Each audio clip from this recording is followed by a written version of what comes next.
Hello, you're watching Culture Corner today. I'll be speaking to you briefly on A Clockwork Orange.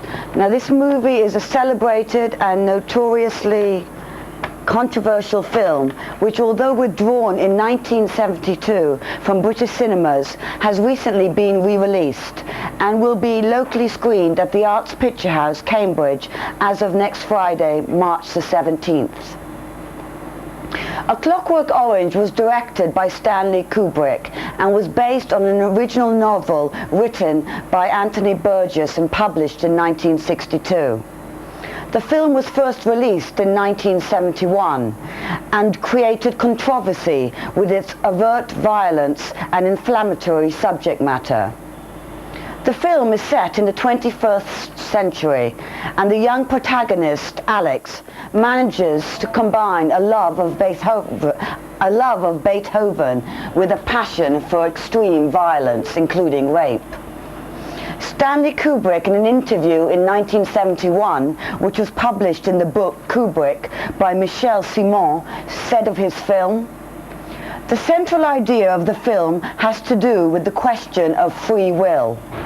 Do we lose our humanity if we are deprived of the choice between good and evil?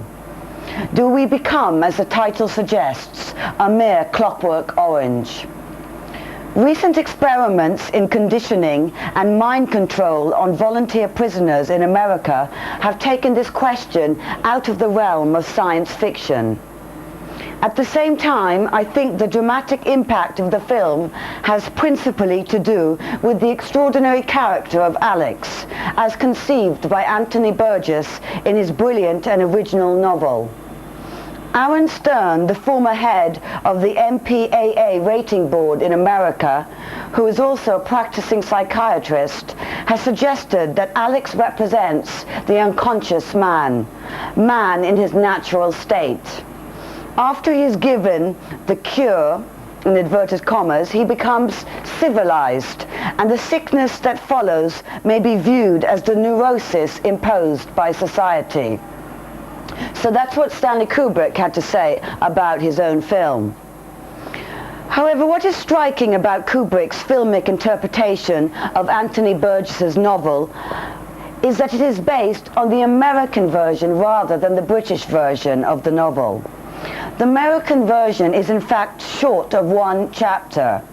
In the book You've Had Your Time, being the second part of the Confessions of Anthony Burgess, published by William Heinemann, London 1990, Burgess voiced his concern that because Kubrick had based his film, or his version of The Clockwork Orange, on the truncated or shortened American version, the film represented, rather than a vindication of free will, instead it seemed to represent an exaltation of the urge to sin, which was quite different from what Anthony Burgess had wished to achieve.